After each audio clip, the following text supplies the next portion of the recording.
Alright, this is first place Shine from last week. Starting off the eggs, 4 Koro. This is just the draw Koro, just for consistency. I do prefer the yellow base with the extra 1,000. I just haven't had time to dig out my other Koros. I've just been playing this, but it's been good. Just draw and just being consistent is nice. But most of the time, you don't really want to like swing with like 4s and 5s. Like you just want to DP minus the board. But it is good in the sense like if you go for like a kind of mini combo to draw into pieces, if they don't have everything on board, there's no point having the extra 1,000.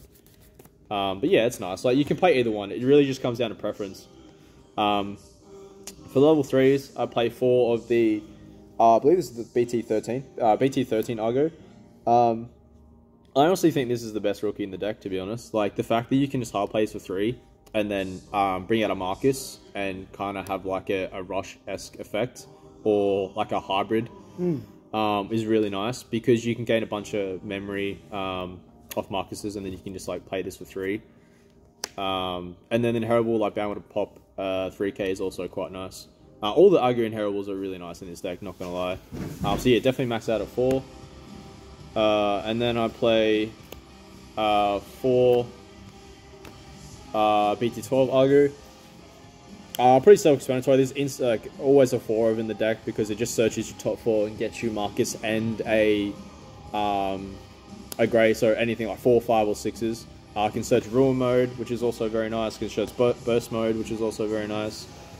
And then yeah, again, like the minus 2k inheritable, like is just nutty.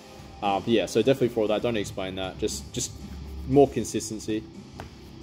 And then I am just playing 2 more rookies, which is the 2 EX4 Argo. Main phase gaining memory comes up a lot. If you don't have the EX4 Geo that gains you a memory, but most of the time you just have it for the draw inheritable. But that's why I don't mind playing the yellow base, because the EX4 line all draws you a card. So if you have this and the other Geo, you're drawing 2 when you suspend. So you're already getting you're already drawing cards. You don't need the extra draw off the Koro when you swing. Because most of the time, if you're swinging with your big stack, it's most like going to be a burst mode. Unless you need to clear over a body with a shine that you've deeply reduced a fair bit. I do want to find space for more rookies. Like, I'm only playing, I think it's 10. I do want to try and go up to 12, but I wanted to try and tweak ratios with other stuff you'll see later. But I will probably try to find room to try to go up to 12. But yeah, that's the ratios at the moment. Level 4s, like, they're pretty standard. Play 4 of this Geo. But able to play Marcus for free is really important. So it's really good for, like, if you're going first, you hard play the Searcher Argo, grab a Marcus, and then on your next turn, you keep in raising, and then you just promote... you keep in raising, and then you evolve in a Geo, and you play the free Marcus that you just searched. Like, it's really good. And then another minus 2k to when you suspend a Tamer, which is really nice. But yeah, definitely for just playing free Marcuses. But you can only play it if you don't control one. So early game it's good, but then late game you just want it kind of in your stack for the inheritable, because you just want to be able to, when you suspend a Marcus, just minus a bunch of DP to your opponent's board. And then, as I mentioned before, I play as a 4 of the EX4 ShineGrey. So yeah, again, that's why like the yellow base is really solid, because you play this as a 4 of, and you're always going to be able to draw cards. And then like the EX4 Argu, start a main phase, get a memory. This comes up a lot. This is really what you want to have in raising, because it mitigates the cost for Marcus. So you pay, you promote, and then you just pay so you promote, you gain, and then you pay the 1 for the Marcus, and it literally is just free. And then Marcus you evo for free anyway. So it's, yeah, it's just crazy. So yeah, definitely 4. I mean, these are the only Geos that we really have available, to be honest, anyway. I'm not a fan of the other ones. And then this one's limited anyway. So the BT13 Geo, the fact that it's limited doesn't really hinder the deck like at all. It still does the exact same thing. And most of the time this just like it hits or it misses. Like it's not consistent. Like I'd rather, like if I have a Marcus in hand and I have these 2 Geos, I'm going to this Geo like every day of the week, because this guarantees a Tamer on board. This doesn't. So when this was at 4, yeah, you could kind of just do it a bit more. But if you miss, and the fact that the game's getting more faster and faster, if you miss with this Geo, you're just promoting for no reason. But if you promote and play Marcus for free, guaranteed in hand, if you have it at least, then you're keeping up with the pace of the game and you're putting tamers on board, which is the aim of the deck. So this going to 1 doesn't matter. It's nice. If you see it, you see it, and if it hits, it hits. Like it's not really the end of the world. So that's it for the level 4s. For level 5s, mandatory 4 of BT15 Rise. You have to max this out in 4. This is literally like I would play 8 of this card if I could. Like this card is insane. So you play Marcus, no restriction, and then all turns are inheritable and main effect. So you can trigger this twice if you're sneaky with it to put a Marcus in the top of your security from your trash. So if the Marcus dies, it doesn't have to be that same Marcus that swung. It could be any Marcus from trash. So if you play the BT4 Marcus or whatever it is, you can do that if you want to. But yeah, so if you swing with a BT13 Marcus and you don't have access to the BT12 and you have one in bin from I don't know, from whatever, you can just put that on top of security and leave access to it if they swing, which is really nice. But yeah, it's the best level 5 in the deck. You always want to go into this if you can. And then for the rest of more 5s, I'm kind of just, it's kind of like a toolboxy. Like I just want to be able to play tamers. And it's been working for me so far, but I probably will just tweak it as I go, just try different things. I'm playing 2 of the BT2 Rise. Again, I just want to be able to play tamers like as often as I can. So this one plays, you don't get any on plays, so the BT13 doesn't trigger, but it plays your BT12 and it doesn't have an on play. So you're just playing a free BT12 Marcus. The inheritable doesn't come up too much, like it is really nice. So if you have 3 or more, I think it's just yellow. Yellow tamers in play, you gain sec +1. It's really good, but most of the time you just want to like swing 2 checks with your Marcus and then go burst. But like if you really need to do more damage, you can swing twice, get 2 checks in with the Shine, and just if it lives, it lives. But it's mainly there just for like a 5th and 6th copy of this boy. But yeah, I do like it. It comes up a fair bit. And then I'm just playing the 1 BT12 Rise.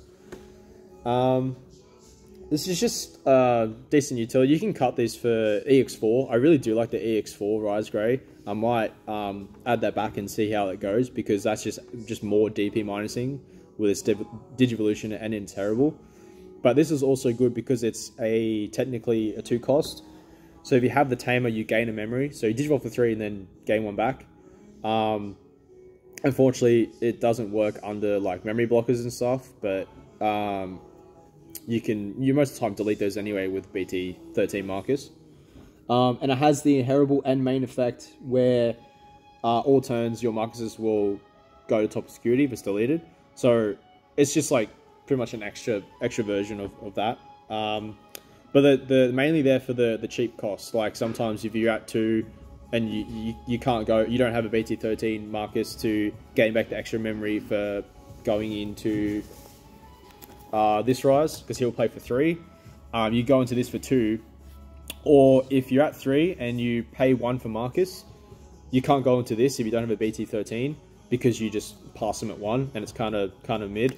So this is just like another option where like if you kind of get choked, you can go into this for 2 and then swing with Marcus and still do your Shine plays. So yeah, it's still nice for that aspect. I do play the 1 Rise X.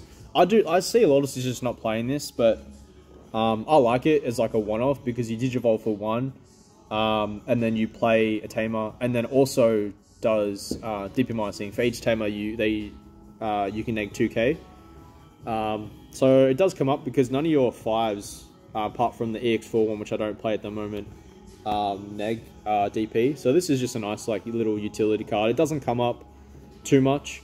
So like I might think of playing around with ratios with these 4, and the EX4 Rise Grey. But for me and how I play the deck, I like having, apart from the BT13, which is a mandatory 4 of, the rest of them all 5s, I just like having as like a toolbox. But yeah, that's just how I play the deck. That's just how like my style with my level 5s. You can play it however you want. Level 6s,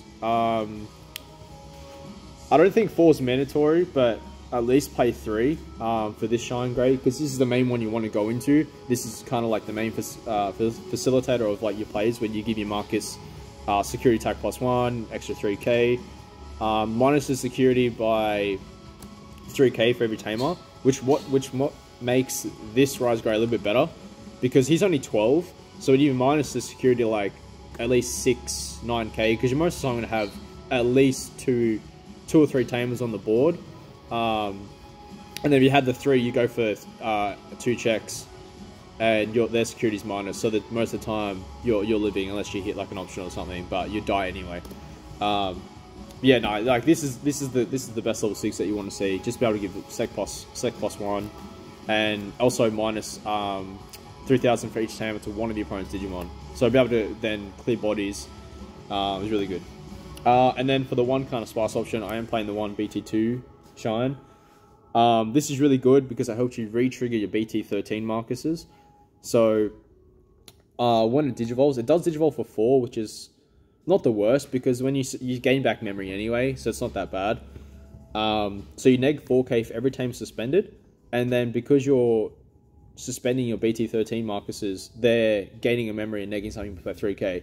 And this is a spread effect, so you can neg 4k to however you want it. You can spread it out however you want, or you can do it on one body.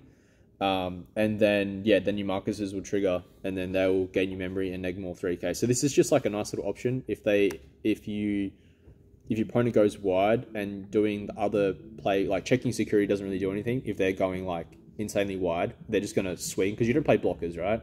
So if you can't go for game and they have like 5, 6 bodies, 4 bodies on board, and they're just going to swing your security like and just go full send, going to this, clear the full board, and then on your following turn you can go for like a burst combo or a ruin mode combo, and then kind of lock the game that way, because going for security and then them just swinging doesn't do anything. Yeah. So it's a nice little one-off. It does definitely come up, and you can play with the ratios. You can easily play like a 3-2 split, but I like the 4 because you most of the time do want to go into this Shine. So 4-1 has been working for me.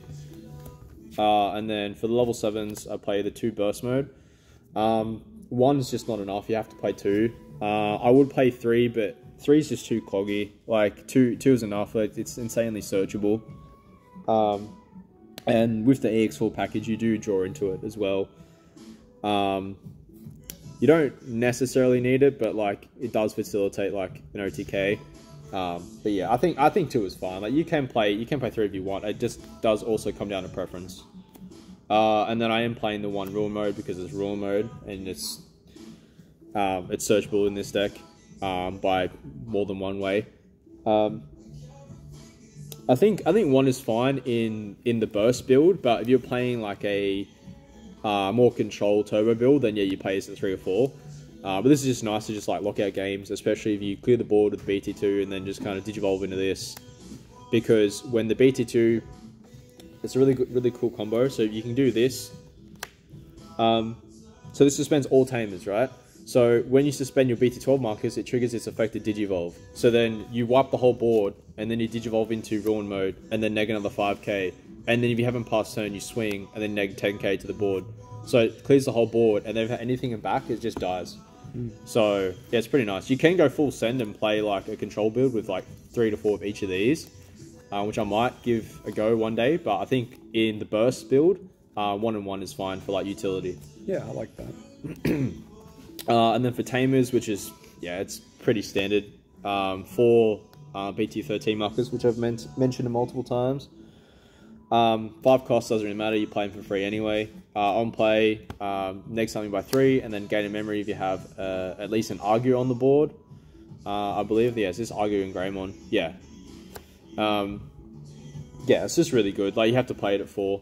Don't really have to explain that too much. It comes up a lot now with the BT12, being able to resuspend it and get more use out of it, because most of the time you only use it the once after you play it off a level 5, and then that's kind of it. Unless you burst mode, then you can use it again, but like the BT2 just lets you reuse them more. And then yeah, again, mandatory for BT12 Marcus. I don't have to explain this. This is just pay 1, swing, free Evo, and then if it dies, hopefully you have the good rise, you can put it top of security, and then if it hit it, you just get access to it again. Sometimes you can do cheeky plays with the Geo, the limited Geo, where you know it's in security, then you can play it. So that's the only time I do like to go in that Geo. If I know one's been put back, I can promote, go in that Geo, play it again. But yeah, like, I don't really have to explain this Marcus too much. You just promote punch for game, pretty self-explanatory. Both your red decks play their tamers at 8. Mysterious. Yes. I'm just cheeky like that. Yeah. And then for consistency, I play the 4 yellow training. I play 4 yellow because it searches ruin mode, and it literally searches like my entire deck, even BT2 Shine. But I do also play the 1 red training, singular red training. You could, like, if you wanted to be really kind of cringy with it, you could just play 4 and 4. But true. That would be, it'd be too much. I don't know why I play the 5th. I think I just like the extra consistency. Like, you can cut this. You don't have to play it. This is just me being funny. But I do like the fact that I can just play 5 trainings in a deck. Like, I think that's cool because the Argu from BT12 is like your main searcher, and these are other like search pieces. Like, you don't really have like tamers that search or anything like that. So I think having 5 is pretty nice. But again, yeah, you can cut this down if you want. You don't have to play it, but I like it. And you normally play the yellow core as well. So and then I normally agility turn 1, for example. Yeah, and then most of the time, But yeah, I think 5's nice. Again, my ratios are like a little wacky, but they work for me and like how I play the style of the deck, like Shine. And then 2 heavens. I'm not a crazy fan of Sunrise at the moment. Just for the sheer fact that like it's tamer based. This one, you just promote a rookie and you should neg 18k to something. Yeah, right? in this deck, your rookies are all dual color, so... So you promote an Argu that's red and yellow. You play this for 7, and then you wipe a board. Yep. But with Sunrise, even though you play for 5 and you get a free tamer, it's tamer reliant on how much you can neg. Right. So if you only have like 1 or 2 tamers, you're not really doing too much. But this can just clear a big stack. Yeah, I agree. So this can clear like a Levy stack or like a Guru, like anything, or even, and then if they have an Ace in the stack, you just gain the memory back. But with Sunrise, I just don't want to have to rely on having tamers on board to trigger an option. I want to like let you go like wide with your removal or single target. Yeah, exactly. Be flexible. So it's just way more flexible than like a Sunrise. You can play. I don't think it's a bad card. I just think this is just a lot more versatile, especially in Shine. Because like you're a yellow deck, you don't need to rely on green tamers or anything. But that's just my opinion on the Heaven's Judgment. But yeah, everyone knows it's a good card though. So absolutely. But yeah, that's the list. Thank you, man. All good, buddy.